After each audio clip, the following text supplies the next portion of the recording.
All right, people, we are back to the HBCU Daily Grind. My name is Omar Mohammed, helping you improve and progress in business and in life. And when you hear that beat, you know it's time to get some good information. All right, we have special guests as always, but before we get to our special guests, you know, I always want to give you some updates. Let me kind of pause this music for a minute. I always want to thank Mike Ballard for giving us this beat as well. Really appreciate that. So as you know, this is the HBCU Daily Grind. As you can see in the background, resources beyond the yard. So I bring on Black HBCU alum to talk about their story about entrepreneurship and how it has impacted their life, as well as going to an HBCU, the role that HBCU has played in their lives as well. But before we do that, you can follow us on Instagram, Twitter, Facebook, all the social media, LinkedIn. We're at HBCU by Association. You can find us there. You can also find us on our website. Our website address is hbcubyassociation.com. And we're here every Monday from 5 to 5:30. Past episodes can be found on our website, HBCU by Association. Just click on media and you can find past episodes there as well. With that said, we're going to go right. Let me also mention this. We're planning an event. We're calling it the HBCU by Association Alumni Entrepreneur Conference, which is going to be held sometime in September. We're still working on the dates for that, but as you know, I'll keep you abreast on here. Without further ado, I want to bring to the HBCU Daily Grind family. He calls himself Coach, so I'm going to call him Coach. Coach Anthony Davis. Hey, man, welcome to the HBCU Daily Grind. Hey, Brother Omar. Thank you for having me, man. It's a pleasure to be here. Absolutely. All right. So, you know, we always want to give people an opportunity versus me giving it a shout out. Shout out your school. And what was your major at your school? I attended the University of the District of Columbia. My major at that time, I'm dating myself. It's been a little while ago. Despite my youthful appearance, my major was computer accounting technology. Oh, wow. And that's when computers were really like in that early, not infancy, but early stages of really breaking into the mainstream of business and functionality and so forth. So there was a very unique major incorporating computers into the accounting world. I hear you. All right. So that was computer accounting technology. Yes, sir. Yes, sir. Yes, sir. So, all right. So you got accounting, you got computer information systems, all that, all wrapped in one. All right. Well, I'm going to take you way back. So when you were at UDC, you know, I always think that HBCUs have these 4 quadrants, and I'll say them and you tell me which one or if all of them resonates with you. So the H is for homecoming, and it just happens to spell HBCU. The H is for homecoming. The B is for Black excellence. The C is for clubs and organizations. And the U is for United Place on campus, where everybody, no matter what your major was, that's the place that you hung. So which one resonates with you? The H for homecoming, the B for Black excellence, the C for clubs and organization, or U for United Place, or all? Yeah, I would definitely say, Omar, that the Black excellence. UDC was a little different, I think, than most institutions, especially back during the time I was there. The business school was actually located in downtown Washington, D.C., and the main campus was up at Van Ness, off of Constitution Avenue, so uptown Northwest. So it was definitely a different flavor back then. And then we had some other satellite campuses in a variety of places around the city, but the hub was definitely the Van Ness campus. I had no idea that it was actually a HBCU. I knew that UDC was a culmination, it was a conglomerate of several different institutions, one including DC Teachers College. I used to know the other ones, but they escaped me right now, charged it to my head and not my heart. But yeah, man, it definitely was different. But the Black excellence, I thought, and also coming from Washington, DC, Chocolate City, as it was known back in that time, in those days and times, it was, Black excellence was definitely something that resonates with me in terms of the way you broke it down. Absolutely. No worries, man. So when we first met some time ago, you mentioned UDC. And I'm like, UDC is the HBCU? So I had to look it up. I mean, I've never been to UDC, but I work with some individuals from UDC. So I'm glad to say that, there's two in DC and not too far from where we are as well. So at UDC, were there talks or were there classes, workshops around entrepreneurship that you can recall? During that time, not that I recall. Okay. That wasn't, as, I think as prevalent now. Yeah. Is that whole mindset of entrepreneurship. Obviously, we've had some major crises in our world, in our country. Which, I think that it's been a total shift, I think, in focus and people really, you got the great resignation that they've talked about over the last couple of years, and people just really realizing that, 30 years, get the gold watch and retire, pension, get your pension and all of that stuff doesn't exist anymore. But that's what I grew up in. That particular mindset. Okay. All right. So let's talk about, your business. So give the name of your business, but before you do that, give out your website. So as people are tuned in to us right now, and in the future, they'll have an idea of what you're talking about. So your website and then your business. Okay. If you don't mind, can I just give you a little backdrop or intro into that piece right there? You call me coach. I've been a basketball coach for over 20 some odd years. Wow. And through that process of, I find myself using a basketball terminology, pivoting. And so I've been pivoting for the last couple years, right? In terms of trying to find a new niche, a new, basically reinventing myself. So the name of my company is Dynamic Coaching Concepts. My website, and this is something that I've been kind of struggling with. I do have a booking site, and I'm gonna give you the booking site. I don't have a quote unquote official website because I've been struggling. I've been getting some coaching on some different platforms in terms of, do you need a website? Don't you need a website? You got social media, you got these various platforms where you can be having online presence. Well, Coach, let's do this. So do you want to give out, we could put that on the website too. So do you have a LinkedIn page? I do have a LinkedIn page. Yes. Okay. Can I give that? Yeah, let's send people to your LinkedIn, and we'll include the booking site on our website. Okay. You are.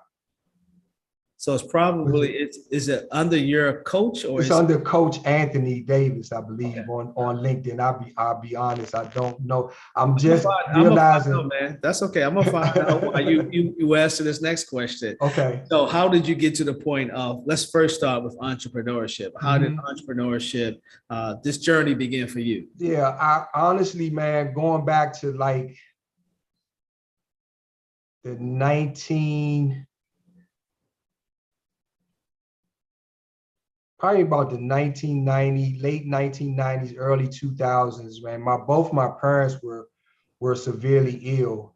And I was an only child. And so, there was a real struggle, a lot of stress on me to make sure that they were being taken care of, being provided for. I was working.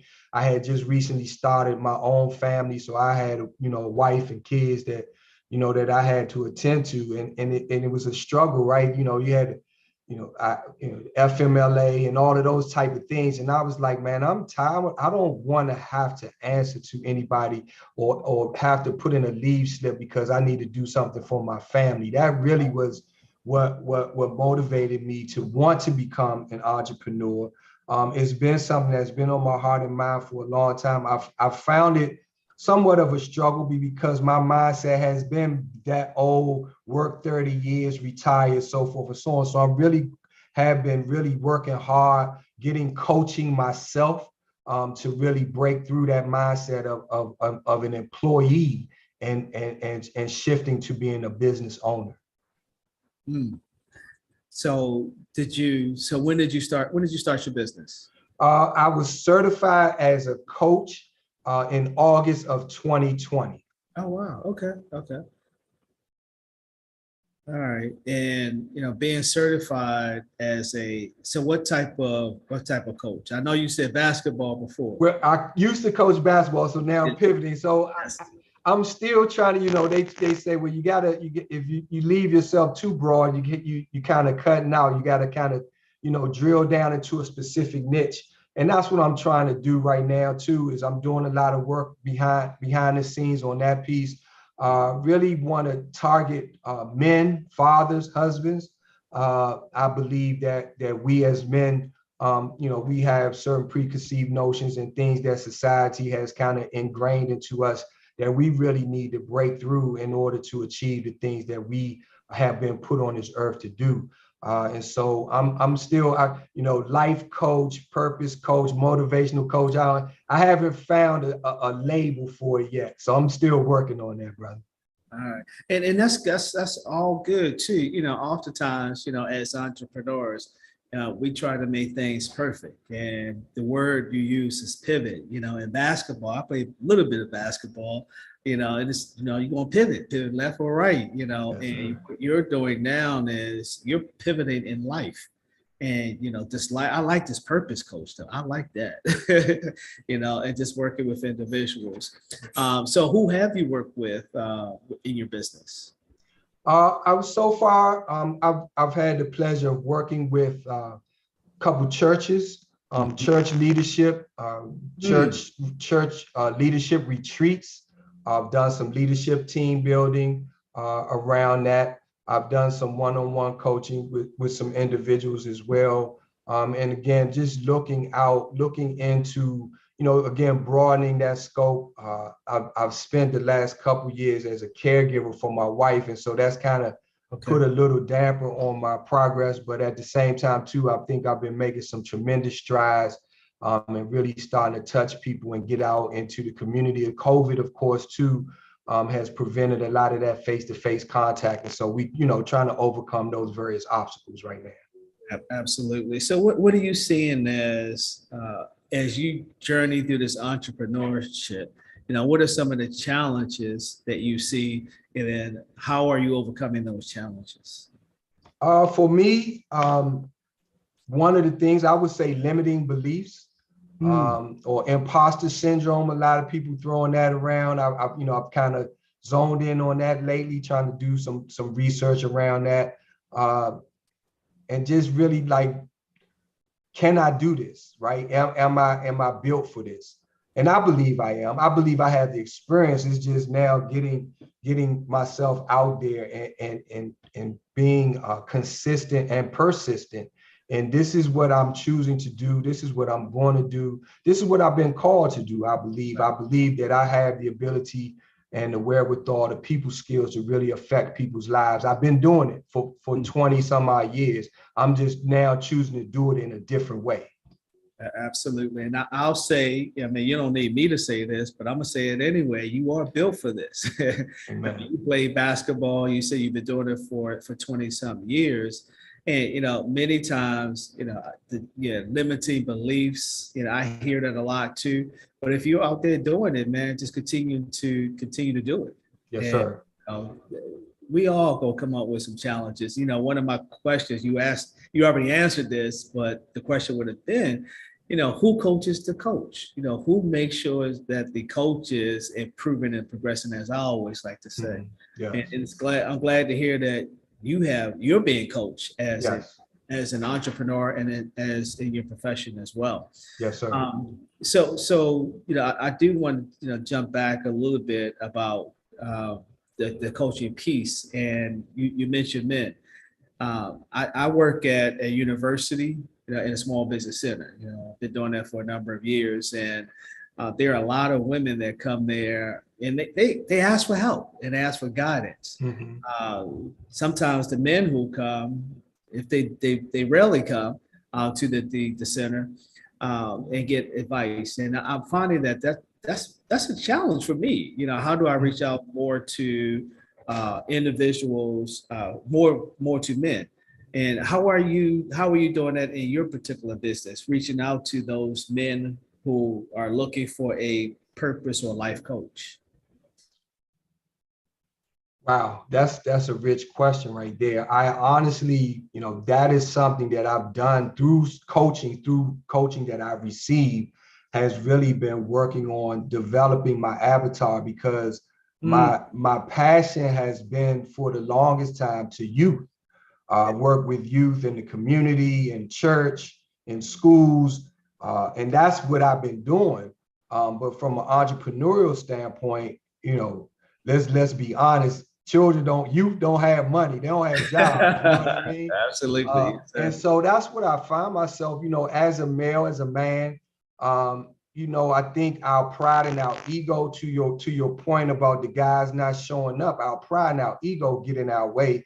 And we've been taught to stand on our own. Most of us, a lot of us, I don't want to throw us all in the box, because then we stereotype, and I don't want to be guilty of that. But we have some deep ingrained beliefs, and it's consciously or subconsciously, that we can stand on our own. We don't need help.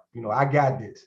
And I've been guilty of that. And I just believe that it's really an opportunity really to develop some real relationships and really some honest and authentic, as another buzzword of these days and times, authentic conversations, and build some authentic relationships, and we can really get some positive things done, I think. Absolutely. So you mentioned avatar. So, and for those who are not familiar with that term, it's your target audience. Who's that person that's going to come in and buy or support your business? How are you with that? Are you still figuring it out, or have you got to that point yet? I'm still figuring it out. I think I'm taking some tremendous strides. I've gone through, just over the last couple week and a half or so ago, a couple different trainings. I'm in a training now where we're working on, just creating that traffic flow. And again, just really tapping into the fact. And I like I said, to be totally honest, Brother Omar, I really vacillated. Like, is that really, can I touch men in the way that I believe I can? And I believe I can. But I was still kind of holding on to that fact that my comfort zone was working with you. And so I'm just really, again, trying to break through, right, and go into a different path. Okay. All right. There's nothing wrong with that. Oftentimes, I know people are going to say, yeah, you got to identify your avatar. I mean, you may have more than one avatar that you're going to focus on. All right. So I do want to, go back to, why this particular field? Why did you want to go into coaching?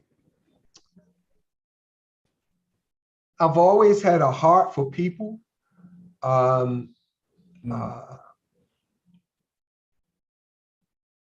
It wasn't, I didn't get into coaching. I guess I talked about my youthful appearance earlier. The Lord saw fit to allow me to see 62 years of age this past month. And I say that very proudly.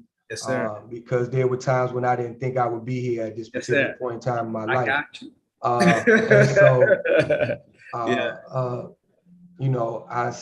I say that. See, I'm having a senior moment.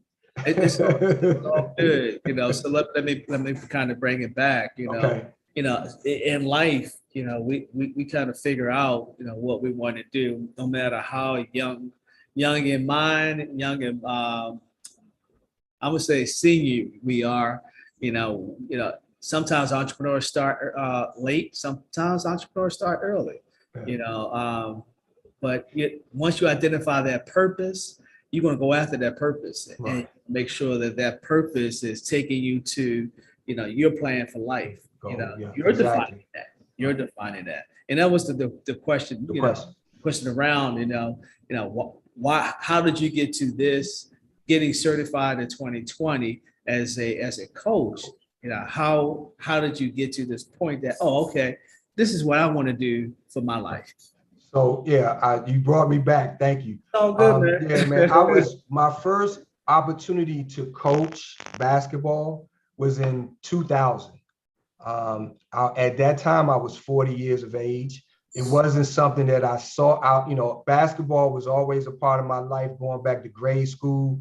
Um, and I had an opportunity to coach. A friend of mine got a head coaching position. And I was like, man, I would love to help you volunteer, blah, blah, blah. Fast forward, the years went by and I built a pretty, I would say, really good resume for someone who came in without, playing at a high level. I studied, I worked camps, I worked clinics. I put myself around some of the best coaches that I know of in the DC, DMV area, in this area.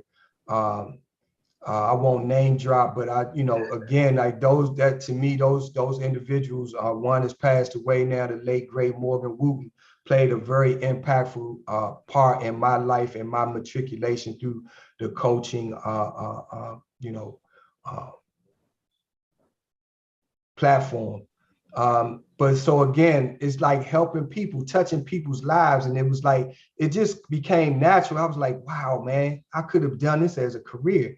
Why didn't I explore this at 20 something, right? At earlier in my life, right? But I would say that it came right when it was supposed to come. And I believe, right? I believe yes, that sir. It was natural. It's a natural pivot. Yeah. I've been told that I'm a great listener. I've been told that I give good advice. I am a God-fearing man. And so when you put all of those things into the pot, right, and stir the gumbo, man, it comes out. Like I said, I think I was made for such a time as this. Man, this is your time, man. This is your time. I do want to take you back to UDC, your time at UDC. Not your time at UDC. I want to take you back, and if you could go to UDC, what would you say to the administrators there to help foster entrepreneurship?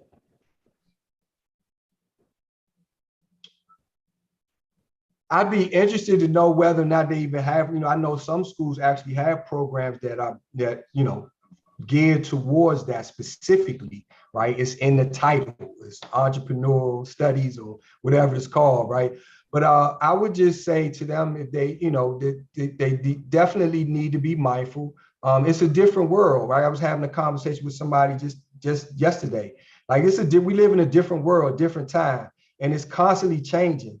And it's not going to go back. People saying, well, I'll be glad when things go back to the way they are. It's not going back. Yeah. Right. It's only going to continue to progress in whatever way.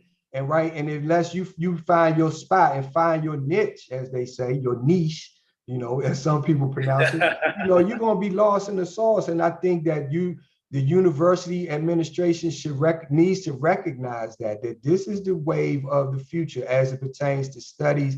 People want to be entrepreneurs. People want to own, operate, and function their own businesses. And so we need to put people in that place, give them the training, give them the resources, give them what they need to be able to be successful in that realm.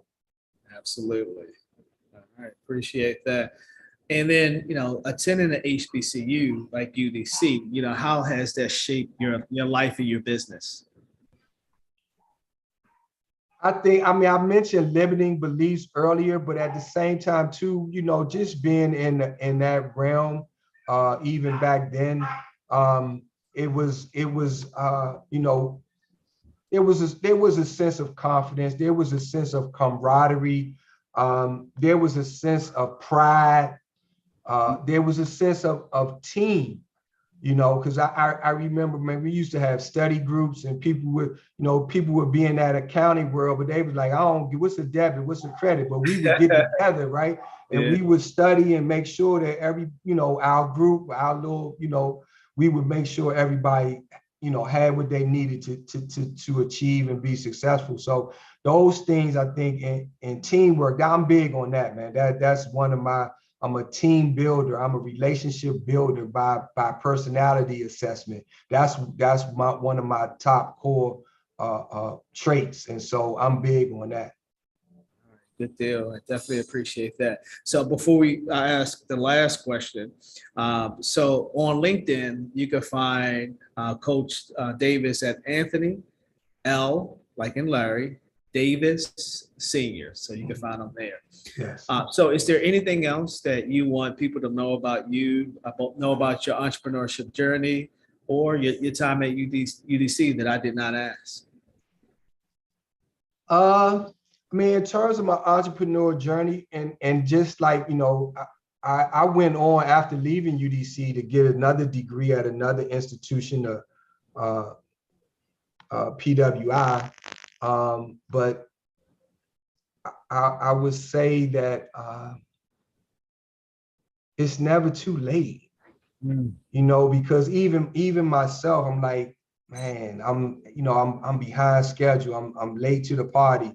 It's never too late. It's never too late. And I remember hearing, this been years ago, I heard a news story where an elderly lady, I think she was in her 80s or something, and she went and she got her, you know, they showed her walking the stage and getting that degree.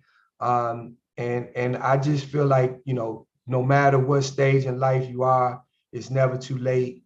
You know, put your dreams to the test, do what you got to do. Focus on what you need to focus on. Eliminate distractions, because that's huge. We're so distracted with so much that's going on in our world, in social media, through the media itself. You know, just all of that stuff is a huge distraction. It's an asset too, but you got to have your right priorities. Absolutely, absolutely. Well, Coach Davis, man, I really appreciate you coming on, you know, and sharing your story. You know, and sharing that, you know, you're in the process of getting ready to get people ready. So I really appreciate that, bro. Thank you for having me, man. I really appreciate you, man. You know, we met at the HBCU summit at Morgan State, and that was a phenomenal event. A lot of energy there, and I just applaud your efforts and what you're doing. My parents went to a HBCU. My son is a graduate of an HBCU, so it's in the family, man. Absolutely. Well, appreciate you. All right, everybody. You know, we'll be back next week. But don't forget to play my music. But don't forget, you can follow us on Instagram, Twitter, LinkedIn. We're at HBCU by Association, and past episodes can be found on our website at hbcubyassociation.com. Don't forget to like, share, and subscribe to the channel. If you want to be a guest on HBCU Daily Grind, shoot me an email at Omar, that's OMAR, at HBCU by Association. And that way you'll have that information. Until we meet again, continue to improve and progress. Peace.